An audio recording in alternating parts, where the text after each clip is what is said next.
Avant de faire des études de fonction, de dresser des tableaux de variation, et cetera et d'appliquer la méthode qu'on a expliquée, lors des différents cours, il y a un passage obligé, qui est pas forcément très passionnant, mais on est bien obligé, de passer par, ce cap-là, c'est s'entraîner à calculer des dérivées avec le tableau, les 5 formules et voilà, essayer de rencontrer un petit peu tous les cas de figure, sur lesquels on pourrait tomber et il n'y a pas trop de secrets, hein. Il faut s'entraîner et c'est, l'habitude, l'expérience qui fera qu'à la fin, on arrivera presque toujours à obtenir la bonne réponse. Parce que bien évidemment, si on n'a pas la bonne dérivée, derrière, on risque d'avoir l'étude qui sera du coup, faussée, le tableau de variation qui ne va pas correspondre, à ce que vous avez sur la calculatrice et forcément, c'est problématique.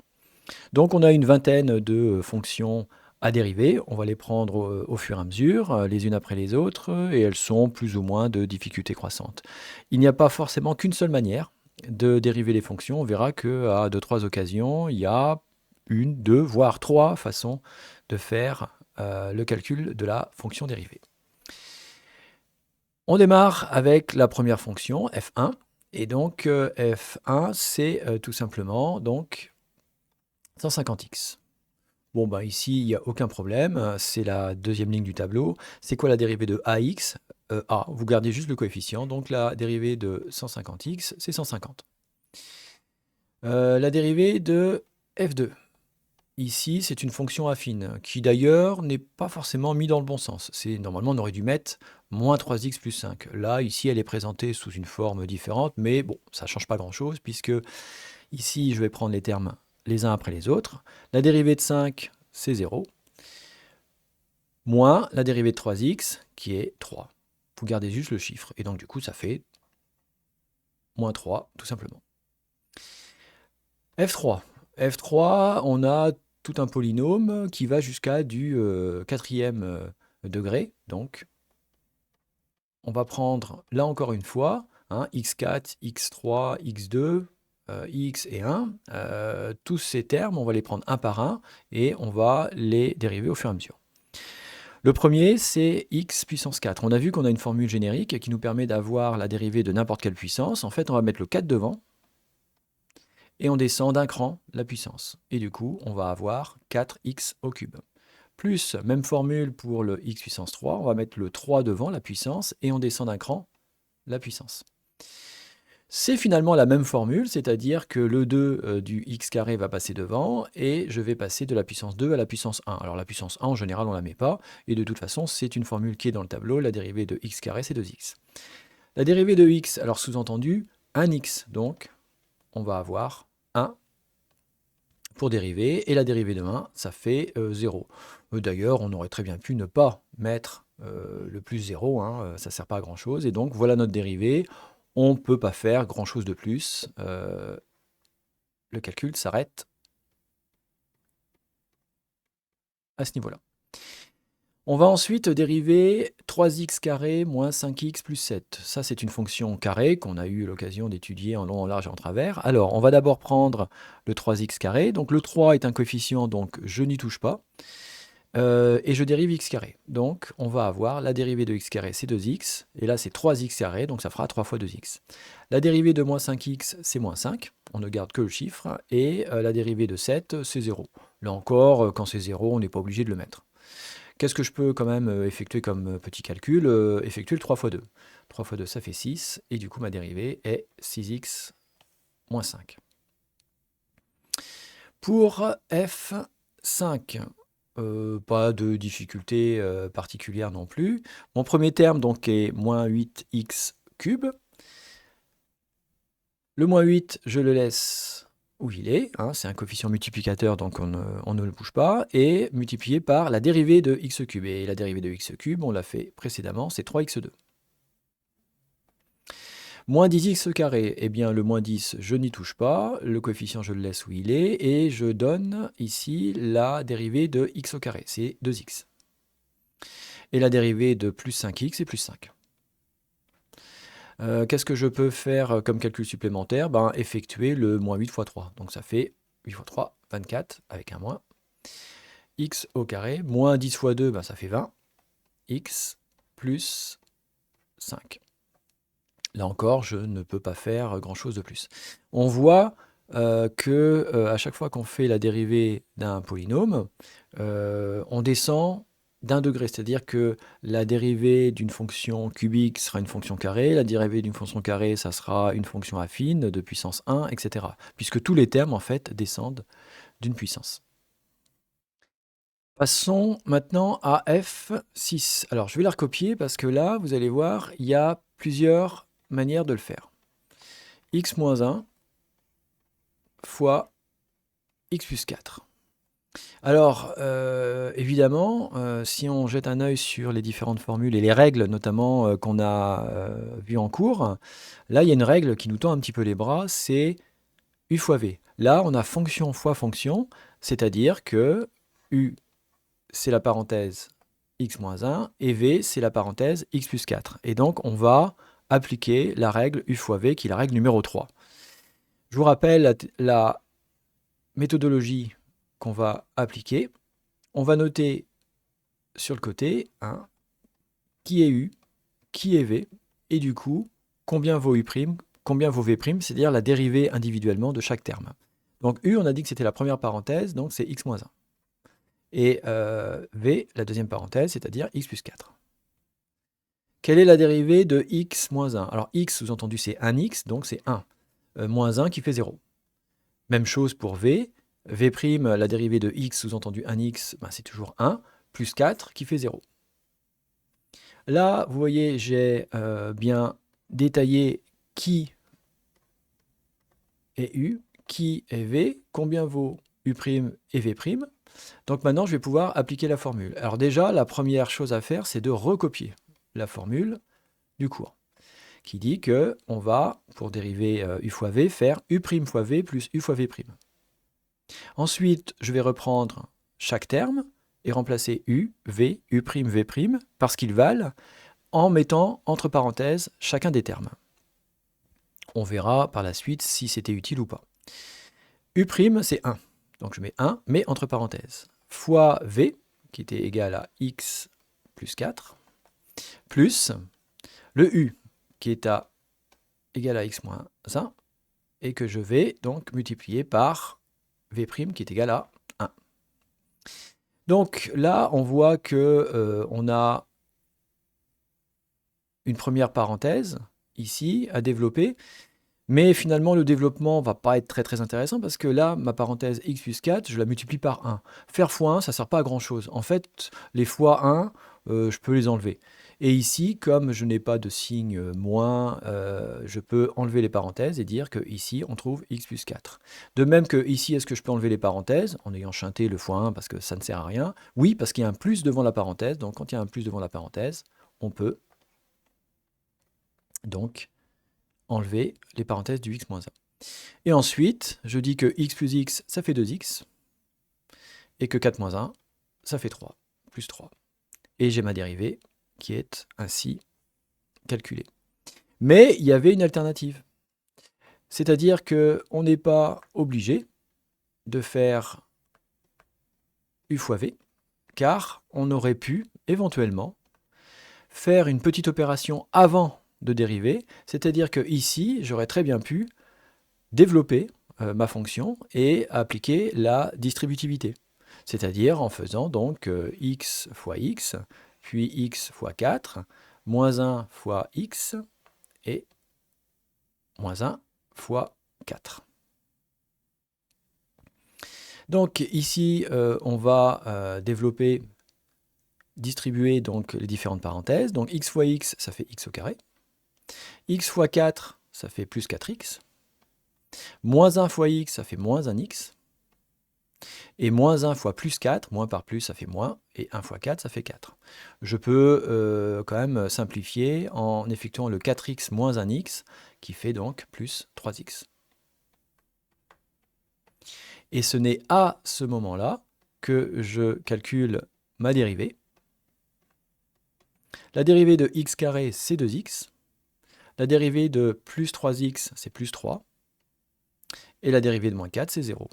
Et on retrouve le même résultat. Donc on n'était pas obligé en fait de faire la formule U fois V, on aurait très bien pu développer avant de faire la dérivation. On peut presque du coup appliquer la même méthodologie sur la fonction f7. En effet, la fonction f7 c'est 2x plus 1 au carré. Donc on pourrait très bien faire comme on a fait précédemment, c'est-à-dire de se demander si ça ne vaudrait pas le coup de développer ça et ensuite de dériver. Est-ce que c'est pas plus simple? Alors oui, c'est plus simple. Alors là, on a le choix entre deux choses.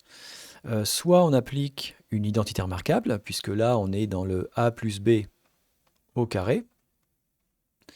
Alors si on se souvient de ces identités remarquables, ça permet d'aller plus vite, enfin de gagner une ligne, hein. Sinon comment on fait? Parce que là, si je ne sais plus combien ça fait, et si je ne connais plus mes identités remarquables, il y a une alternative, c'est de dire que 2x plus 1 au carré, c'est 2x plus 1 fois 2x plus 1.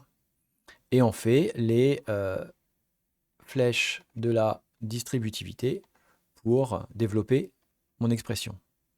Donc 2x fois 2x, ça fait 2 fois 2, 4, x fois x, x au carré. 2x fois 1, bah, ça fait plus 2x. 1 fois 2x, bah, ça refait plus 2x. Et 1 fois 1, ça fait 1. Et là, qu'est-ce que je peux faire? Eh bien, je peux tout simplement dire que 2x et 2x, au milieu, là, ça fait 4x. Et du coup, j'ai mon développé en distribuant donc mes deux parenthèses.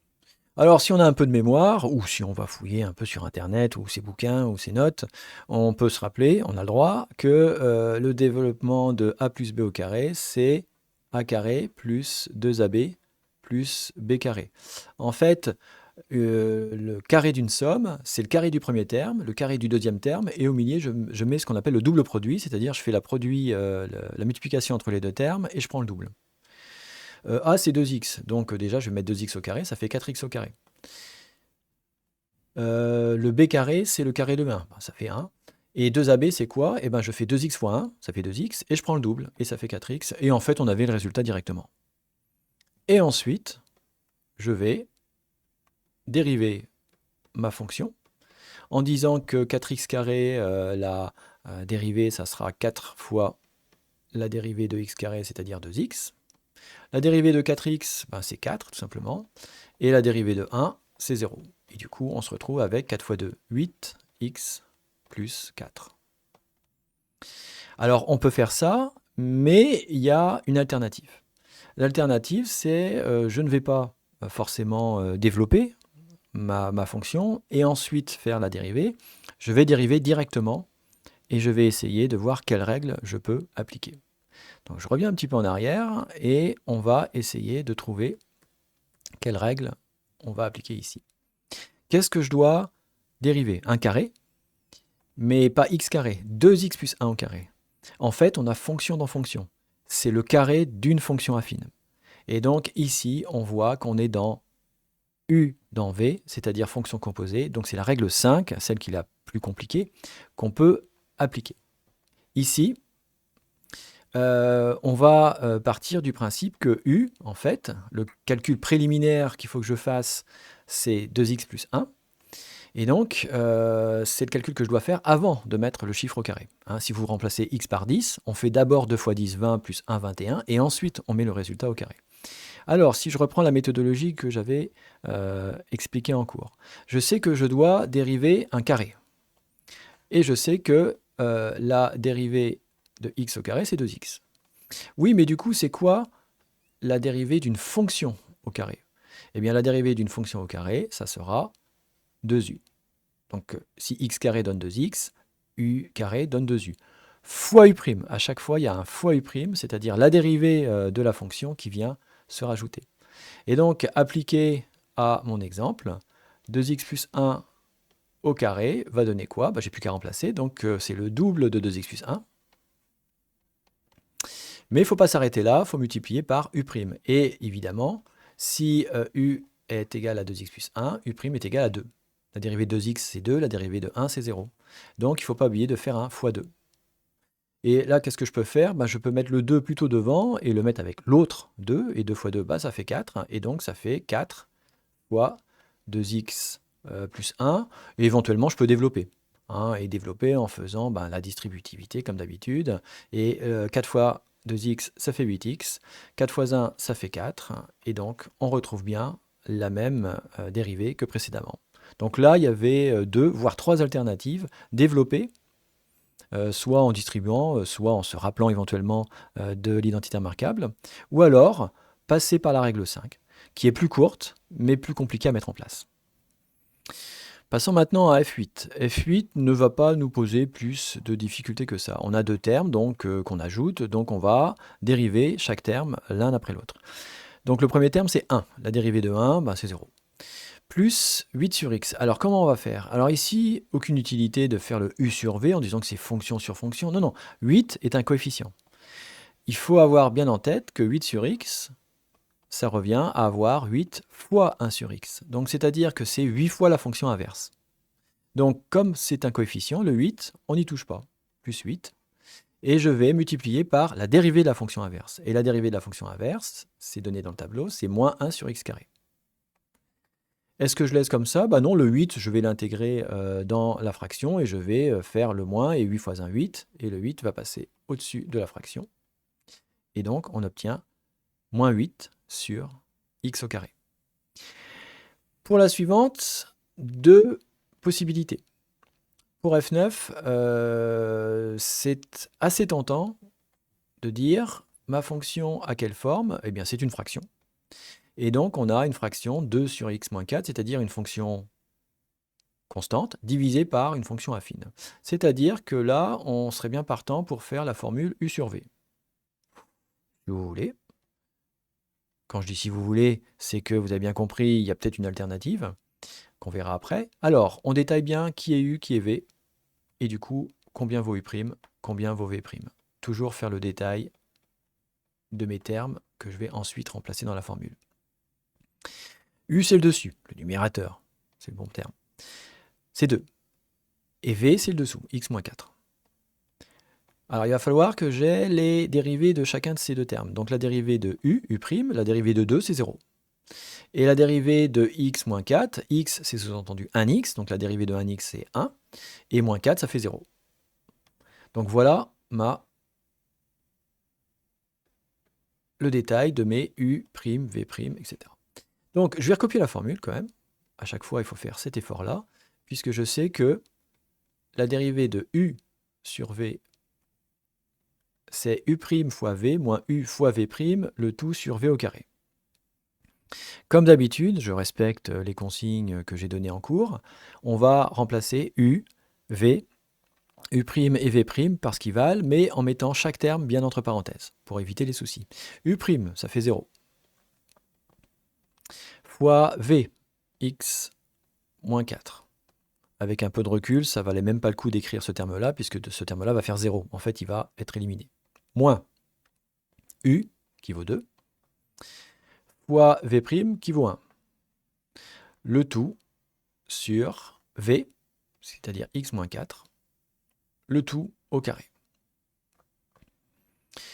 Ce qui va nous donner quoi? Eh bien, 0 fois x moins 4, ça fait 0. Moins 2 fois 1, 2 fois 1, ça fait 2, donc ça fait moins 2. Divisé par x moins 4 au carré. La question qu'on pourrait se poser, c'est est-ce que je développe le x-4 au carré? Non, aucune utilité. Là, parce que finalement, quand on développe, on a un truc un peu plus long.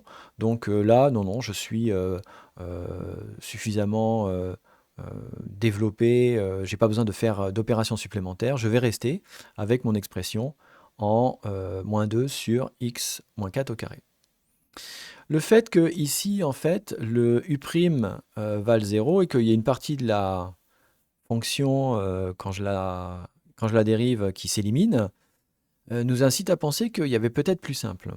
Et en effet, il y a plus simple. Regardez bien comment on peut éventuellement gérer cette dérivée. On n'est pas obligé de faire le u sur v. En fait, ici, j'ai la fonction inverse. 2 est un coefficient, donc 2 à la limite, pour l'instant, je le mets de côté, je le réintégrerai sur le calcul après. Et je vais m'attacher à comprendre comment je vais dériver la fonction 1 sur x moins 4. En fait, c'est du 1 sur x. C'est du 1 sur x, c'est la fonction inverse, qui est d'ailleurs juste au-dessus, hein. Vous avez la dérivée qui est ici. Et par contre, il faut que je fasse un petit calcul avant. Il y a un calcul préliminaire, c'est avant de faire 1 sur x, il faut d'abord que je retranche 4. Et après, je prends l'inverse. Donc c'est fonction dans fonction, donc on va avoir la règle numéro 5, qui dit quoi? Qui dit que la dérivée de 1 sur x, c'est moins 1 sur x carré. Donc, c'est quoi la dérivée de 1 sur u? C'est-à-dire l'inverse d'une fonction. Eh bien, c'est moins 1 sur u carré, hein. Vous faites la même formule avec u, mais n'oubliez pas de rajouter le fois u'. Donc ici, je vais essayer de dériver 1 sur x moins 4, et j'applique ma formule, la règle numéro 5, donc adaptée à ma fonction. Ça fera moins 1 sur x moins 4 au carré. Oui, mais attention, il faut que je fasse fois u'. Mon u, en fait, ici, c'est mon calcul préliminaire, c'est-à-dire c'est le x moins 4.